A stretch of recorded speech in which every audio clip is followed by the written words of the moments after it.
Hi, my name is Maureen and Today FM rocks in Mombasa. Mula, my name is Mark. I love listening to Today FM.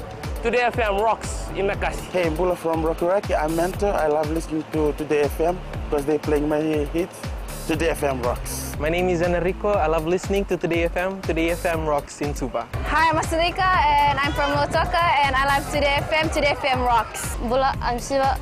I'm from Bath. I love listening to Today FM. Today FM rocks. Today's hit music on Today FM. In this bulletin, search and recovery for missing helicopter continues. AGW shares opposition claims in Parliament. And consumers warned to be beware of shopping.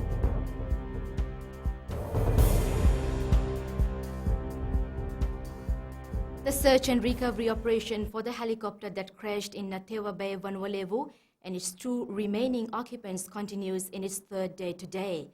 The helicopter, a four-seater white R-44 aircraft, was on a medical evacuation from Naitaumba Island in northern Laos and heading to Lambasa Hospital when it went off the radar on Friday night. It was transporting a 2-year-old child who was accompanied by the mother. A forensics team from Suva has joined the operation team to reinforce manpower, skills and knowledge in the search and recovery. They're working closely with personnel from the Rescue Coordination Center in Suva, who were conducting aerial search. Commander Fiji Navy Captain Humphrey Tawake says the search in Natewa Bay continues. Nothing has changed. Search and recovery operations continue as we speak in the area affected. Meanwhile, independent investigator Andrew McGregor has been appointed to lead the investigation into the helicopter crash. Minister for Civil Aviation Ayasayed Kayum says McGregor is a reliable and experienced aircraft accident investigator with a solid track record in Fiji.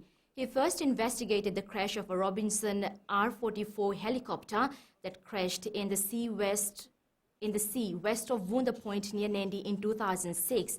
McGregor also investigated the crash of the Cessna 172R aircraft at the Lake Koro in Vanwalevu. He is currently with the team in Savu-Savu. The Civil Aviation Authority of Fiji says evidence found at the scene suggests the helicopter impacted the water at a high speed. Economy Minister Ayasayed Kayum highlighted Fiji's latest liquidity status in Parliament this morning. This comes after opposition members claimed that the government has no money and the economy is in a financial crisis. While debating on the Fiji Revenue and Customs Service 2016-2017 annual report, Sayed Kayum spoke on the recent figures released by the Reserve Bank. The liquidity in Fiji as of last week Friday stands at $551 million. Mr. Speaker, sir, and the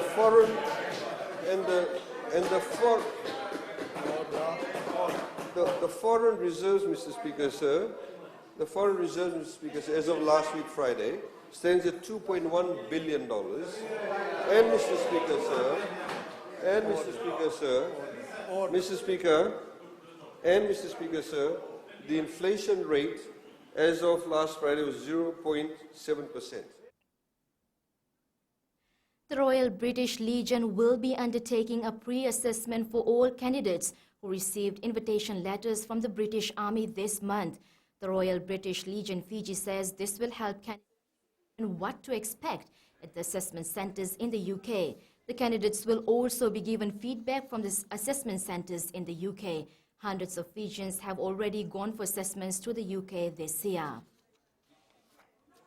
People-to-people ties are the foundation of wonderful relations between the Pacific and Japan. The visiting Japanese Foreign Affairs Minister Taro Kono highlighted on the partnership while launching the Genesis 2019 program at the University of the South Pacific this morning. The Genesis program has been helping to nourish such ties between our nations through enabling visits to Japan by more than 1,500 university students from the Pacific Island region.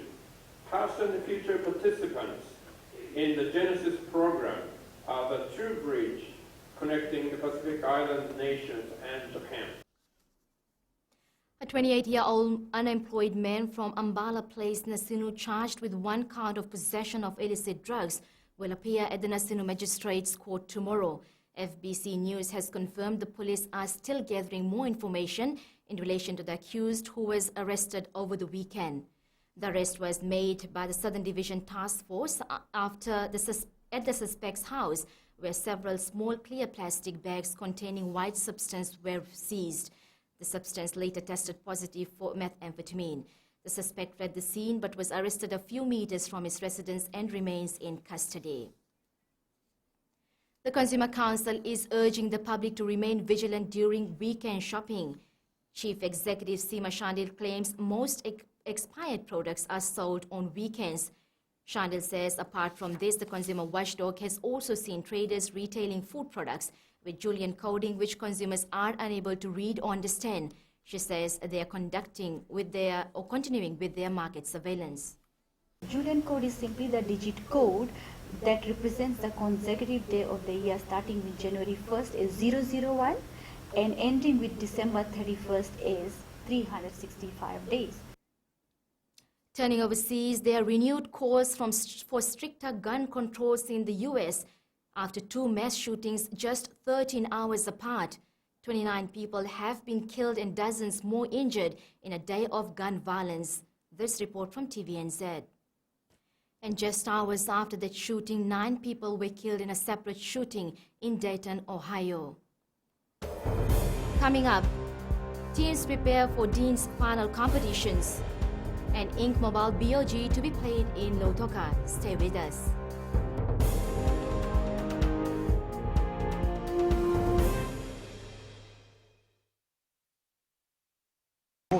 Ahoy tabua, aku do talitay na barong na Bula FM, nambang doa na seri. Bula, alang gono di Lautoka do talita ka ng Bula FM berarti nambang doa na seri. Ni Bula binaka, nanregen go sa Bula FM nga, na kasi. Nalang go sa mundo atibyo ng Bula FM nambang doa na seri nusuri. Ni Bula binaka, nalang go Jerry, yang melambasa, do barong nga ng Bula FM, nambang doa. Bula FM, nambang doa na seri.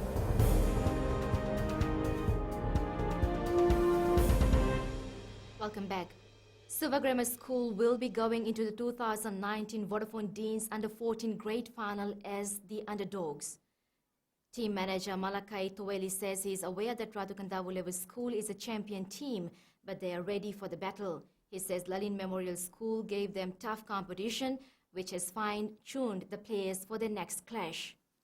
We will be going into the final as underdogs, but we'll definitely work on our weaker areas and try and improve on our weak areas so that we come finals, we put up a fight during finals day. Queen Victoria School team manager Aseri Ulina Vudu says it's a great achievement to have won their Dean's semi-final match against Maris Brothers High School. QVS defeated Maris Brothers in the first semi-final of the Under-18 competition. They will now meet Radukandawule School in the final this week at Lawanga Park in Singatoka. We thank everyone who had been supporting us, particularly the boys who had been traveling all early this morning, and the old boys and the parents. And I want to thank the whole QVS family for that. In particular, to your question, we are glad we've managed to achieve one of our objectives, which is our probably to come and win the game today. And we've managed to achieve that, and we are happy. And we thank the boys and all the team management who had been supporting each other all along up until this very moment. On to local football, holding Batua's College draw in the final pool match of the 2019 Ink Mobile Battle of the Giants was an achievement for the Suva team. Suva's match against Lambasa also ended with a 0-0 draw while they thrashed Tavua 8-1. Coach Kamaswamy says they're happy to be in the semi-final. We knew that Ba will be coming attacking, so they will the formation and the players they used up front and the midfield was all attacking players, so we knew we need to defend them in the midfield.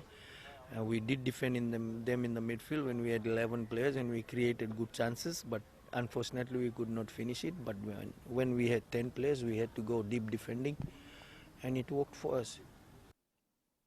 Meanwhile, the venue for the Ink Mobile BOG semi-finals and final has been confirmed.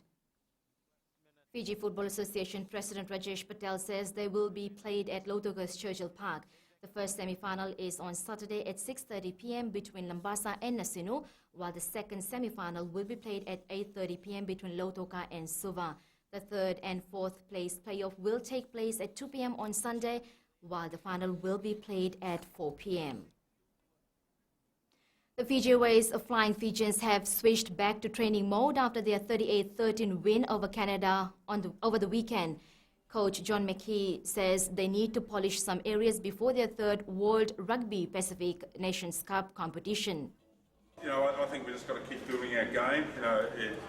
I think we've been trying to overlay quite a few new things into our game plan, which takes time to bed in with the players. But certainly for me, I'd like to see us just being a little bit more patient with the ball and putting the opposition under some real pressure, and that'll create opportunities for our attacking players. Fiji will take on Samoa at the ANZ Stadium in Suva on Saturday at 7:15 p.m.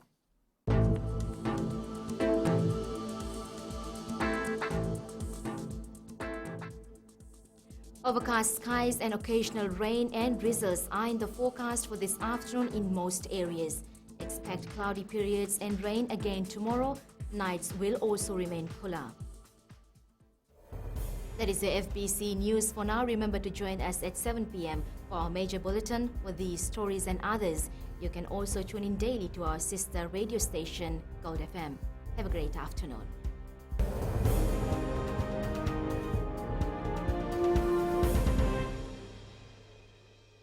My name is Neha and I'm from Kadavi, and Mirchi FM it's hot. हम आंचल है नसोरी से मिर्ची FM बहुत जुलूम. Hi, हम शारा प्रकाश बात करता है और तावा में Mirchi FM सबकन से and Mirchi FM it's hot. Hi, my name is Prashant. I live in Suva. I love Mirchi FM because Mirchi FM it's hot. Hi, I'm Shane. I love listening Mirchi FM because it's awesome and it's hot. Hi, I'm Rachel. And I'm Shavi. We love listening to Mirchi FM in Lambasa. Mirchi FM, it's hot.